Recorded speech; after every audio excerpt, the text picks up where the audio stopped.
Morning, all. All right, so same as last night. We got 10 games tonight. We got 5 of them starting at 4 o'clock Pacific, 7 o'clock Eastern. One and a half an hour later, one and a half an hour later, and then we get into the later games. So starting at 7 Eastern, 4 Pacific, it is make or break time for Buffalo from now till the end of the season, really. So for Buffalo, they're 40, 32, and 7 overall. Their last 10 games are 7, 2, and 1. They're now 4 points behind the Islanders. The other problem is Pittsburgh's got a game in hand on the Islanders, and Pittsburgh could jump over the Islanders with a win tonight as well. So Buffalo still needs some help, but if they win out, there's still a chance.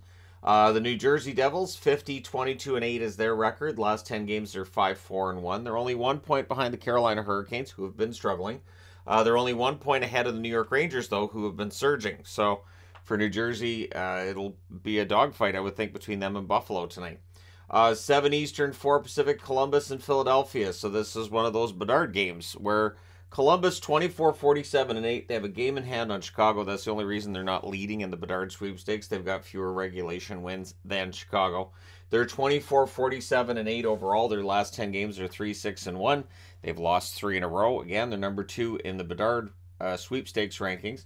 On the Philadelphia side, they're 29, 38, and 13 overall. Their last 10 games are 3, 6, and 1. They have lost 6 in a row in regulation. They are now 7th in the rankings when it comes to the Bedard hunt.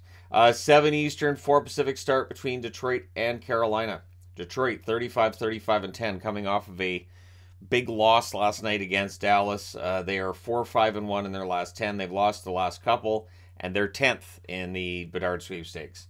On the Carolina side, they're 50, 21, and 9 overall. Their last 10 games, they're 4, 5, and 1. They've lost 3 in a row in regulation, and they're 1 point clear of the New Jersey Devils. So again, for Carolina, coming off of a disappointing loss last night, and with the loss Detroit took against Dallas, Carolina should win this game, but there have been a lot of should wins lately.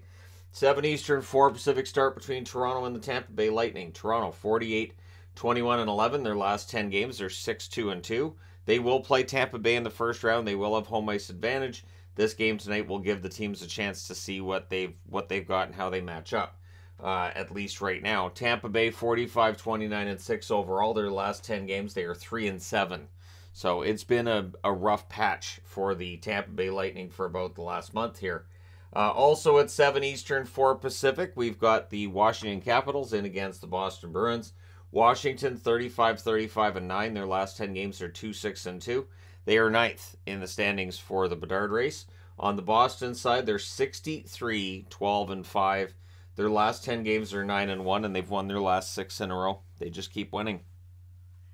So I do think this is the first time that I have seen anybody arguing that a team's not necessarily playing that well because they're not dominating the games they're winning. They're only winning by a goal, but they're winning all of them. So Boston's been impressive. 7:30 Eastern, 4:30 Pacific start between Chicago and the Pittsburgh Penguins. So Chicago 25, 49, and 6. Tried to play spoiler last night against Minnesota. Kind of ran out of gas. They're 1 and 9 in their last 10, and as I said, because they've played one more game than Columbus, they are first in the standings for the Connor Bedard sweepstakes. They're tied in points with Columbus. On the Pittsburgh side, they're 40, 30, and 10 overall. Their last 10 games are 6 and 4. Again, they are 1 point back of the New York Islanders, 2 points back of the Florida Panthers. Florida has almost clinched. The Islanders, not so much. They had their fate in their hands, and then they lost last night, so now Pittsburgh can grab it back. 8 o'clock Eastern, 5 o'clock Pacific start between Winnipeg and Minnesota. My wife's very happy. She will get to watch a Minnesota-Winnipeg game. It's her favorite. So Winnipeg 45, 32, and 3 overall. Their last 10 games, they are 6 and 4. 3 points clear of Nashville. I didn't put how far they are ahead of Calgary because Calgary can't beat them. So it really is about Nashville, and 1 point, by my count, clinches a playoff spot. They do not need to win. They just need to get to extra time. On the Minnesota side, they're 46, 24, and 10 overall. Their last 10 games are 6, 2, and 2.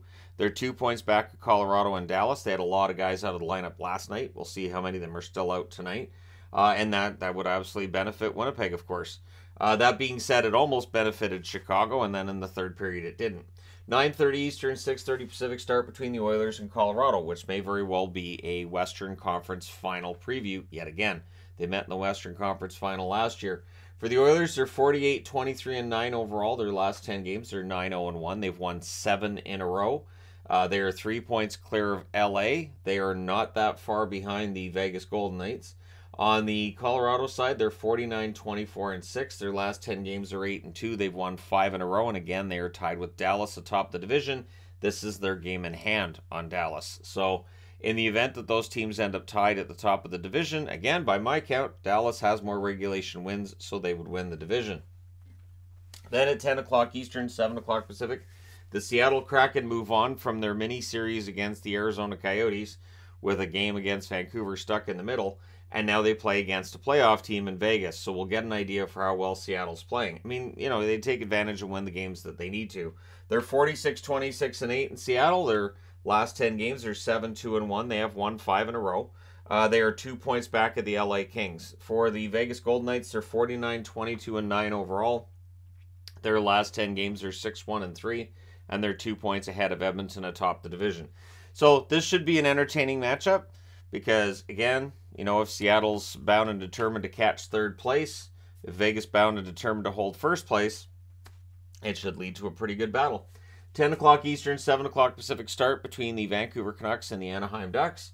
For the Canucks, they're 36, 37, and 7. They're coming off a shootout loss last night against LA. The good news is Anaheim's defensive side of things kind of shaky. Vancouver's 5, 3, and 2 in their last 10. They are number 8 currently in the Bedard sweepstakes. They're going to finish somewhere between 8th and 10th, depending on how these last few games go.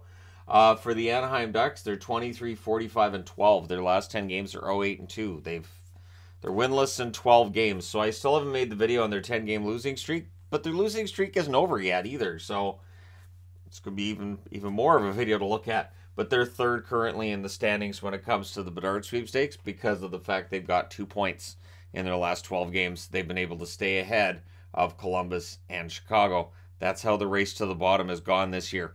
So let me know your thoughts and your picks in the comment section below as always. Don't forget to hit like and subscribe if you're browsing your way through. You just happen upon this video. Thank you guys so much for watching, for all your support. I will talk to you again soon.